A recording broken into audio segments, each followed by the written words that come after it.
Hello and welcome to Convict Inc. I'm your host, Robert Rosso. So I've thought a lot about this issue, and that is inmates in the federal prison with substance abuse disorder, or junkies, if you guys want to call them that, for people who want to put that, for the junkies in the BOP, and in regards to being released from prison under the newly revised compassionate release statute, which was signed into law during the Trump administration via the First Step Act. And here's what I'm talking about, because I know there'll be a lot of people like, what the hell? Okay, so let's start with this premise. Substance abuse disorder or addiction is a progressive disease. I think everybody can agree on that. That's what they teach us in rehab. That's what the, quote, science says. That's what all the medical professionals and psychologists say. So it is a progressive disease. One can say it is a debilitating disease because it ends in rehab institutions or death. Okay? Was it rehab, jails, institutions, death? Okay, I got that. Anyway, so we can agree that it gets worse. And from somebody who's been to rehab a few times now and then relapses, it gets worse. For sure on my second time. But anyway, so under the new compassionate release statute, it's not for people who are just dying or who are sick. One of the criteria is one of many. I say many, but one of several criteria is that you have to have either not a chronic disease, a terminal disease, which cancer and you're dying, or a debilitating disease that the Bureau of Prisons cannot properly take care of. That would warrant a compassionate release. Now follow me on this. I know many, many, many guys who did not file a compassionate release based on the fact that they had too many dirty urines while they're in the feds, and they were like, I'm not even going to waste the judge's time. I do not want to be told that I can't get out of prison based on my history, based on my fact that I have been using and getting high and getting drunk in prison. Well, I agreed for many, many years until I stopped and thought about it, and now have been back in the system. Even though I'm not in the BOP yet, I'm around a bunch of people that are on, that's the Federal Bureau of Prisons, the BOP, or FBOP, whatever. I'm around everybody, and it's the same story. We have a saturation. We have a pandemic. Let's call it an epidemic. Let's just call it a pandemic. Let's go the COVID route. There's a pandemic of drugs in the Federal Bureau of Prisons, and it's obvious that staff cannot stop it. Okay?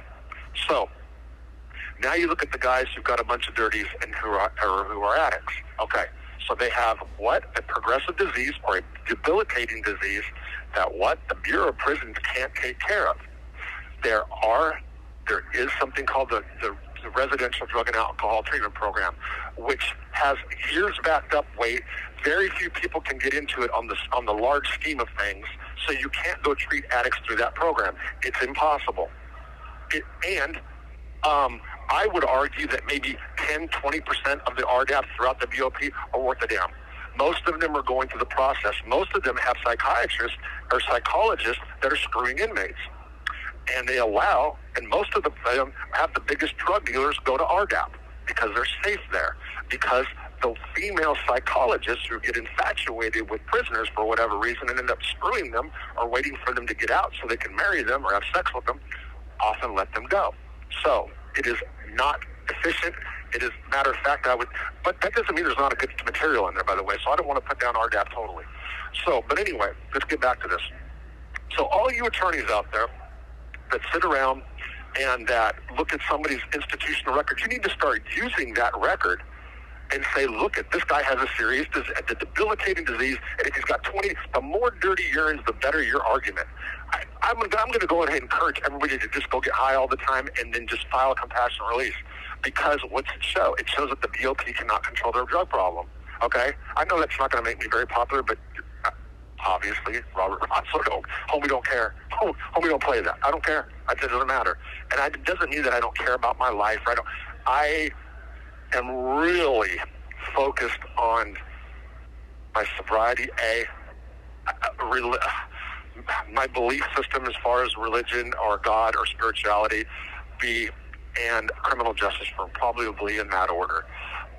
And I've got notes. I just mail notes out to myself and little different thoughts because I want to really, really push this and throw it in people's faces. And I don't care if I do it in a snarky manner. I don't care if I'm provocative.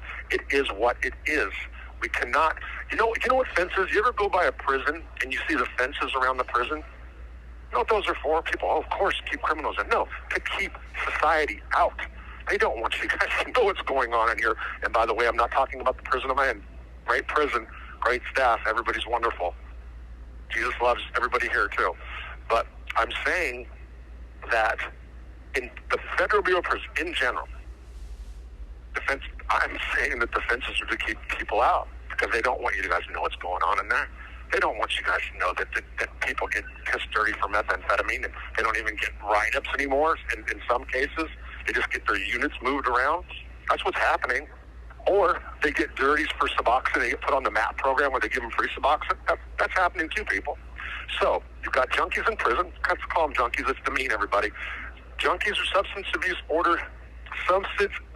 disorder, and I would even add the word victims, because when they're in the custody of the Federal Bureau of Prisons, the Federal Bureau of Prisons has a duty of care. If they cannot take care of the individual with substance abuse disorder, then they need to release them.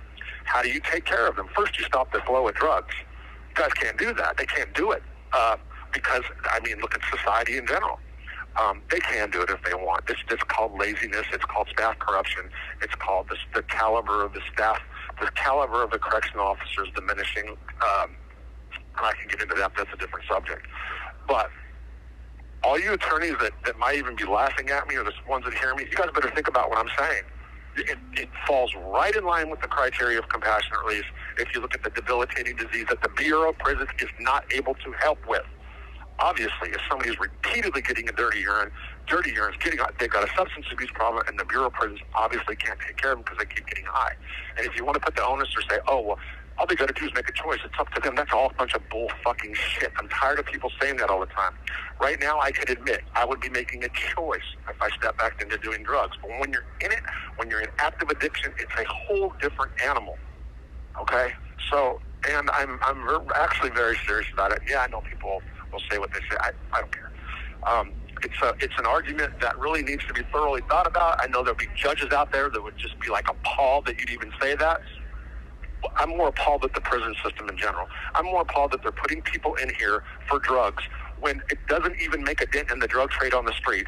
Most of the people are addicts. By the way, my judge, my favorite judge, by the way, my favorite sentencing judge out of the Western District of Arkansas said to me, he fears, because of my addiction issues, that I will stumble back into drug dealing because so many addicts take that route. So if addicts are taking the route to deal drugs, basically to support their habit or live in that lifestyle so they can keep using, they've got a mental illness, and you put them in prison for being mentally ill, and then you put them in a prison that's saturated with drugs. What is that? Does that even make any kind of sense, what I just said? There's different ways to look at this, and I know everybody has an individual responsibility, and they have responsibility to be a good citizen and all that stuff. You know, I don't know very many addicts, and I've been around a lot, and I am one. I've been in what people would call trap houses or trap trailers, no running water, a bunch of people around like the Broken Hearts Club, sitting around hitting a pipe, 9 people. I don't remember one of them saying, fucking rock on, bro, addiction's awesome. I don't remember that. I just don't. Or, man, this is the best thing. I remember everybody saying, I've lost my wife, I'm going to stop. After next week, when I get my paycheck, blah, blah, blah, blah. I mean, just everybody's got, like, they're going to stop. Everybody's going to quit.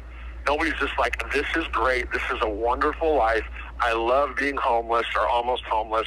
Or I love sitting in an old abandoned trailer with fire in the middle of it, smoking a meth pipe with 9 other people. I don't remember those conversations. Like, yeah, this is awesome.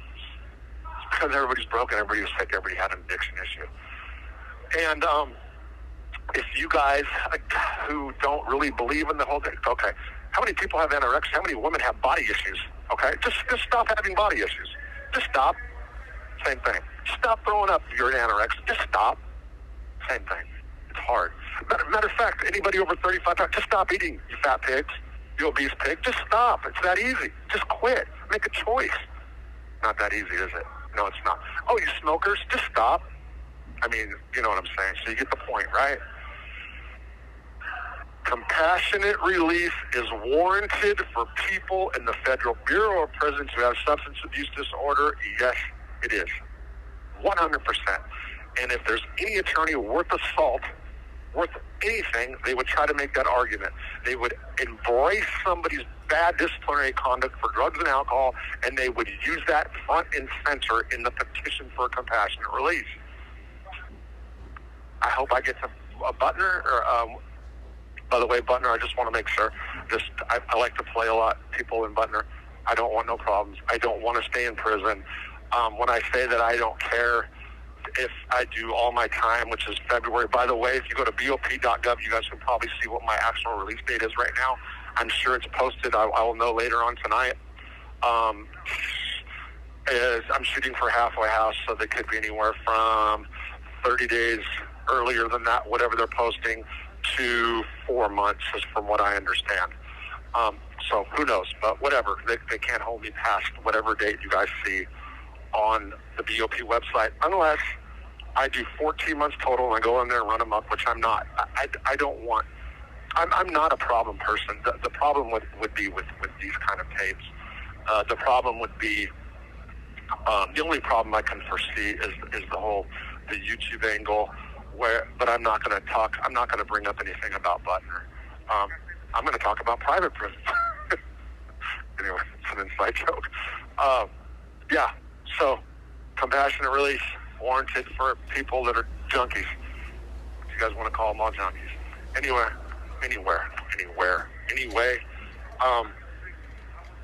I'm going to do today, and just after I hang up, I'm going to do one for Mob Monday.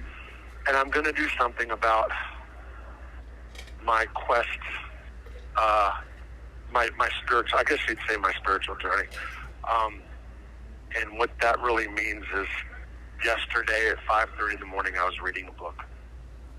And I started questioning the whole God, Jesus, the Bible, spirituality, faith, what is a spirit, and everything.